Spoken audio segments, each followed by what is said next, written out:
ជំរាបសួរអ្នកទាំងអស់គ្នាថ្ងៃនេះដែរឆ្ងល់រឿងមួយអ្នកទាំងអស់គ្នា Channel YouTube ខ្ញុំគឺផតមានអ្នកមើលសោះ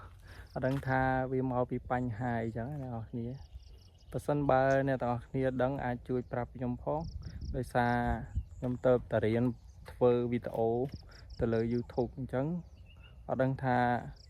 ធ្វើបង្កើតបែបវីដេអូបែបម៉េចទៅទទួលបានអ្នកមើលកាន់តែច្រើនដូច YouTube ដទៃទៀតចឹងណាហើយ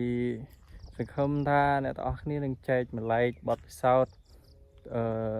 សម្រាប់ការបង្កើតវីដេអូផុសទៅលើ YouTube ដើម្បីរកចំណូលទៅលើ YouTube ទាំងអស់គ្នាព្រោះយើងជាខ្មែរទាំងអស់គ្នាអ្នកនរគ្នាខ្មែរជួយខ្មែរសង្ឃឹមថាវីដេអូនេះ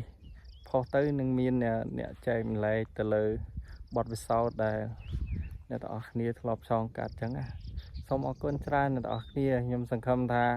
ការផុសវីដេអូរបស់ខ្ញុំទៅនឹងទទួលបានអ្នកមើលដូចវីដេអូ